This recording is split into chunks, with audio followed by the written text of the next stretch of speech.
नमस्कार। आपका अखबार के YouTube चैनल पर आपका स्वागत है। मैं हूं प्रदीप सिंह। कांग्रेस भी गजब पार्टी है। क्या करती है, क्या बोलती है, किस लिए बोलती है, समझना लगातार मुश्किल होता जा रहा है। कांग्रेस की घोषित रूप से लड़ाई तो है भारतीय जनता पार्टी से। भारतीय जनता पार्टी देश की नंबर 1 पार्टी है।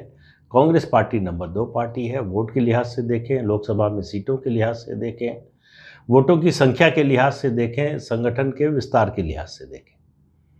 लेकिन कांग्रेस पार्टी, मैं बार बार एक बात कहता हूं कि देखिए, चुनाव में हार जीत पार्टियों की होती रहती है। ये कोई बड़ी बात नहीं है।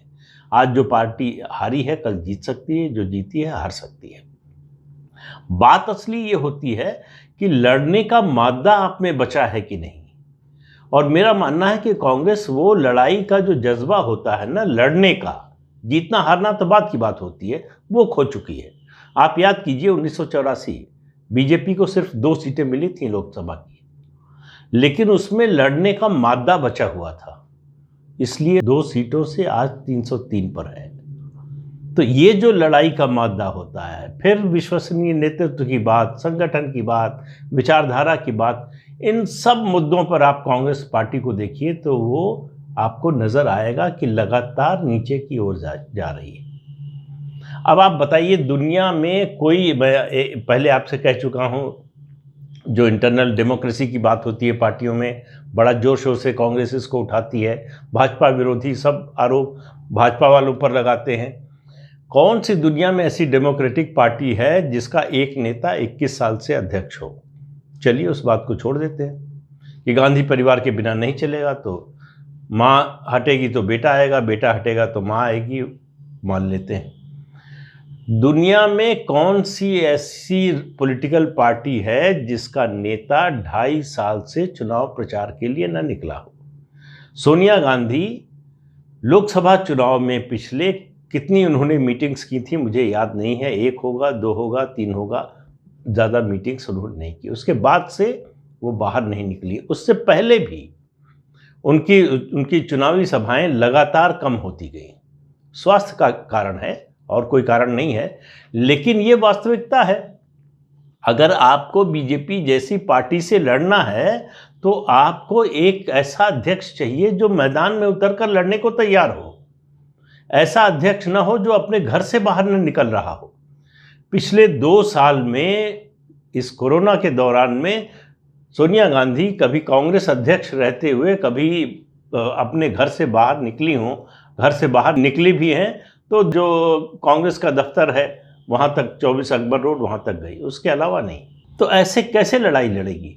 लेकिन ये भी बात छोड़िए, अब कांग्रेस की लड़ाई आ गई है तृणमूल कांग्रेस से। कांग्रेस के लिए अब बीजेपी जो है पीछे चली गई है, तृणमूल कांग्रेस से लड़ाई जो है वो उसके एजेंडा पर आ गई है। अब आप सुनिए कांग्रेस की बात। अभी मंगलवार को सारे प्रदेश अध्यक्षों की, उनके जो पार्टी के जो महामंत्री हैं उनकी, और जो राज्यों के प्रभारी हैं उनकी बैठक बुलाई सोनिया गांधी ने। और बैठक में बहुत सी बातें कहा कि महत्वाकांक्षा छोड़ दीजिए, संगठन के लिए काम कीजिए, अनुशासन के लिए काम कीजिए। लेकिन जो 2-3 बातें महत्वपूर्ण हैं, आप उन पर ध्यान दीजिए। एक, उन्होंने ये कहा कि रोज एआईसीसी से डिटेल में बड़े विस्तृत बयान जारी होते हैं विभिन्न मुद्दों पर, लेकिन उन बयानों का जो मैसेज है, जो संदेश है, वो जिला और ब्लॉक लेवल तक नहीं पहुंचता है कांग्रेस पार्टी संगठन में। अब आप उस पार्टी का अंदाज़ा लगाइए। ये पार्टी दुनिया की सबसे बड़ी पार्टी से, जिसके पास सक्रिय सदस्यों की संख्या सबसे ज़्यादा है, जिसके पास सांसदों विधायकों की सबसे संख्या ज़्यादा है, जिसके पास सबसे विश्वसनीय और लोकप्रिय नेतृत्व है, उससे लड़ाई लड़ना चाहती है। दूसरी बात उन्होंने कही, उन्होंने कहा वैचारिक स्तर पर जो पार्टी का सिद्धांत है उसको लेकर प्रदेश स्तर के नेताओं में भ्रम की स्थिति है। तो आप कांग्रेस पार्टी के पतन का अंदाजा लगा लीजिए। अब अधीर रंजन चौधरी वहाँ बंगाल से बोल रहे हैं, रणदीप सुरजेवाला यहाँ दिल्ली से चीत्कार कर रहे हैं। क्या कह रहे हैं? बीजेपी के खिलाफ नहीं बोल रहे हैं, वो कह रहे हैं कि ये तृणमूल कांग्रेस गोवा में लड़ने क्यों जा रही है। तो तृणमूल कांग्रेस ने भी जवाब दिया तृणमूल कांग्रेस ने कहा कि कब तक इंतजार करेंगी, कांग्रेस कुछ करेगी। कांग्रेस जो है बीजेपी से लड़ाई के लिए विपक्षी दलों का कोई मंच बनाएगी, उनको साथ लाने की कोशिश करेगी, इसके लिए हम अनंत काल तक तो इंतजार कर नहीं सकते। तो अभी जो नई रणभूमि है वो गोवा बनी हुई है। गोवा में टीएमसी के उतरने के बाद से टीएमसी ने पहला शिकार किया है, उनको बहुत बड़ा जो है मछली हाथ आई कहना चाहिए, वो हैं गोवा के पूर्व मुख्यमंत्री फलेरियो। उन्होंने टीएमसी ज्वाइन की कोलकाता जाकर। उससे पहले वो ममता बनर्जी से कभी नहीं मिले थे। टीएमसी की तो बात ही छोड़ दीजिए, टीएमसी का कोई शायद मतलब 10 सक्रिय सदस्य भी गोवा में नहीं होंगे। लेकिन उन्होंने जब कांग्रेस छोड़ने का फैसला किया तो टीएमसी ज्वाइन करने का फैसला किया। उत्तर प्रदेश के कमलापति त्रिपाठी का परिवार पूर्वी उत्तर प्रदेश में खास तौर से अच्छी तरह से जाना जाता है। उस परिवार के उनके पोते और पड़पोते दोनों, राजेश पति त्रिपाठी और ललितेश त्रिपाठी, इन्होंने कांग्रेस पार्टी को छोड़ दिया। ललितेश त्रिपाठी प्रदेश उपाध्यक्ष थे, प्रियंका वाड्रा की टीम के सदस्य थे। उन्होंने कांग्रेस से इस्तीफा दे दिया। इस्तीफा देकर वो बीजेपी में नहीं गए, वो सपा में नहीं गए, वो बसपा में नहीं गए, आरएलडी में भी नहीं गए, वो तृणमूल कांग्रेस में चले गए। तृणमूल कांग्रेस का जिसका उत्तर प्रदेश में कुछ नहीं है। इससे आप अंदाज़ा लगाइए कि कांग्रेस को लेकर कांग्रेसियों में कैसी निराशा है। आम लोगों की बात छोड़ दीजिए, मतदाता की बात छोड़ दीजिए, वो तो वोट से पता चल जाता है।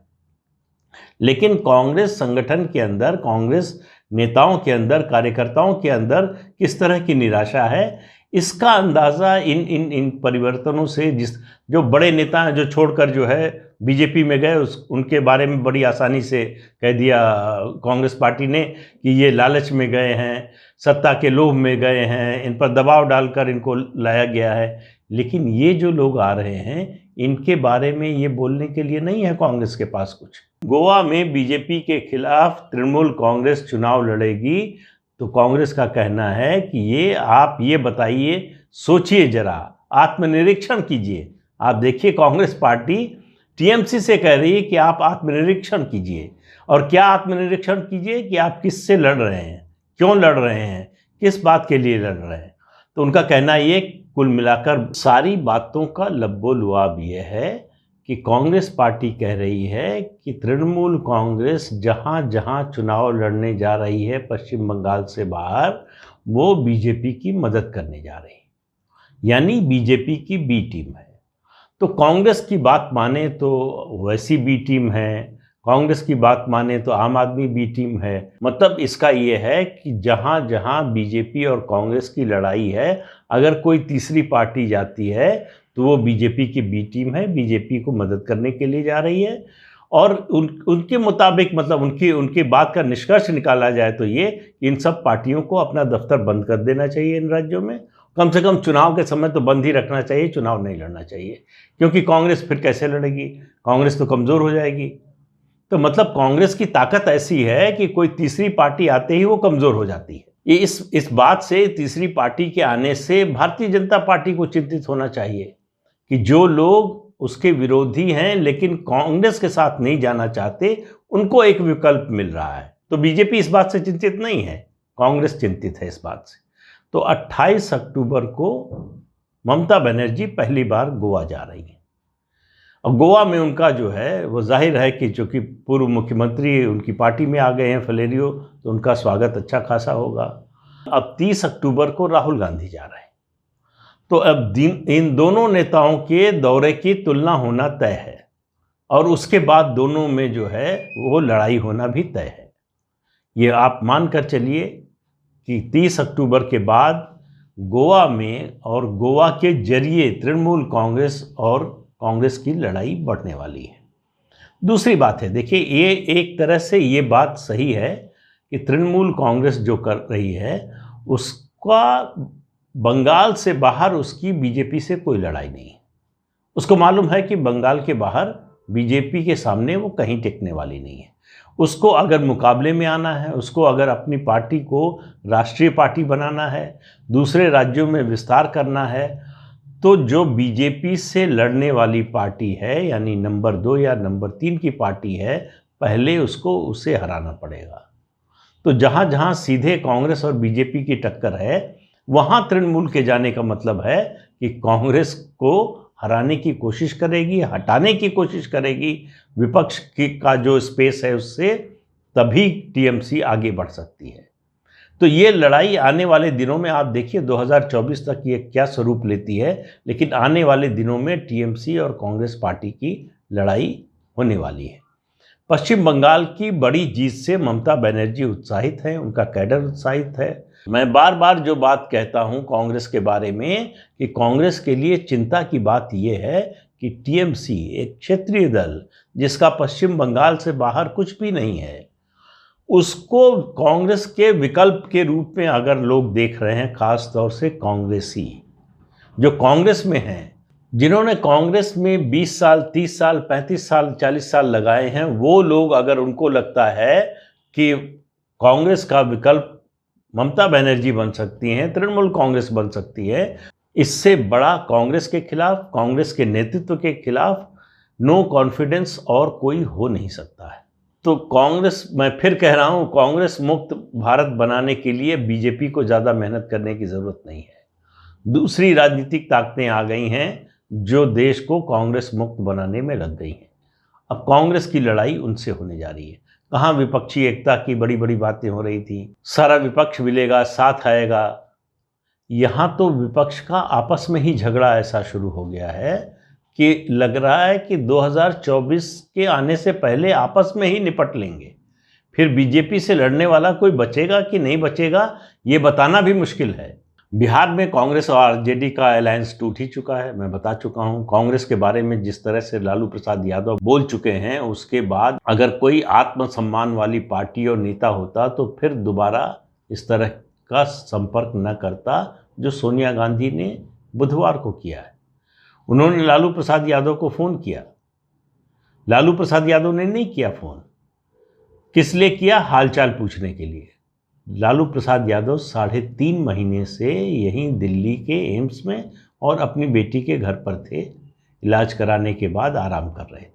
तब सोनिया गांधी को जाने की या फ़ोन करने की फुर्सत पता नहीं मिली कि नहीं मिली, लेकिन उनके पटना पहुंचते ही, कांग्रेस से अलायंस तोड़ने की घोषणा करते ही, और कांग्रेस के जो बिहार के प्रभारी हैं भक्त चरण दास, उनको बेवकूफ़ बताते ही सोनिया गांधी का फ़ोन लालू के पास चला गया।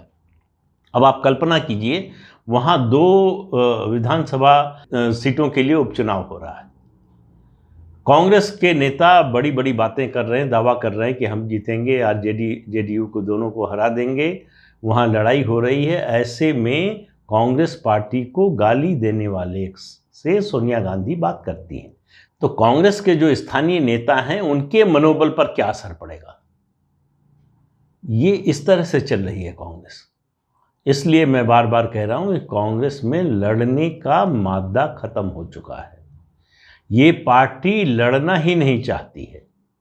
गिरने के बाद उठने की ताकत नहीं रह गई है, क्योंकि इसका नेतृत्व दिशाहीन है। कहाँ जाना है, किधर जाना है, किसी को सोनिया गांधी दावा करती रहें कि वो हैंड्स ऑन प्रेसिडेंट हैं और सब कुछ सुनने को, सुलझाने को तैयार हैं, जो बात कहनी हो उनसे आकर कहा जाए। लेकिन सवाल ये है कि सबको पता है कांग्रेस पार्टी में कि फैसले अब सोनिया गांधी नहीं लेती हैं, राहुल गांधी और प्रियंका वाड्रा लेते हैं। राहुल गांधी के पास कोई पद नहीं है, लेकिन फैसला वो लेंगे। तो जब तक ये स्थिति बनी रहेगी, आप इंतज़ार कीजिए। अभी कुछ और लोग, अब चूँकि बात गोवा की कर रहा था मैं, गोवा में ही इंतज़ार कीजिए। 30 अक्टूबर और उसके आसपास गोवा से 1-2 और बड़े नेता जो है कांग्रेस पार्टी छोड़ेंगे। दूसरे राज्यों से भी छोड़ने वाले हैं। अभी उड़ीसा में जो है उनके कार्यकारी अध्यक्ष ने छोड़ दिया, कहा कि पार्टी में काम करना मुश्किल हो गया है। कार्यकारी अध्यक्ष जो हैं वो जनाधार वाले नेता हैं, आदिवासी हैं, आदिवासियों में उनकी अच्छी खासी पकड़ है, लेकिन कांग्रेस पार्टी उनको अपने साथ नहीं रख पाई। इन तमाम उदाहरणों से रोज़ आपको कोई ना कोई ऐसा उदाहरण मिलेगा जिससे आपको ये अंदाज़ा होगा, जिससे आपकी अगर ये धारणा है कि कांग्रेस लगातार नीचे जा रही है तो उसको पुष्ट करने वाले उदाहरण मिलेंगे। लेकिन कांग्रेस का जो गांधी नेतृत्व है, गांधी परिवार, उसको ऐसा लगता नहीं कि कोई फ़र्क पड़ता। उनको लगता है कि हमारी सल्तनत जो है वो एक कहावत है बहादुर शाह जफ़र के बारे में, आखिरी मुग़ल सम्राट या आखिरी मुग़ल बादशाह, जो भी कहना चाहें उनको आप, बादशाह आलम दिल्ली से पालम। वह इतना ही उनका राज बचा था। वही हाल कांग्रेस का होने जा रहा है। तो आज के अंक में इतना ही। अगले अंक में फिर मिलेंगे किसी नए मुद्दे के साथ। तब तक के लिए इजाज़त दीजिए। नमस्कार। आपसे अनुरोध है कि ये चैनल देखिए, शेयर कीजिए, लाइक कीजिए और सब्सक्राइब कीजिए। नमस्कार।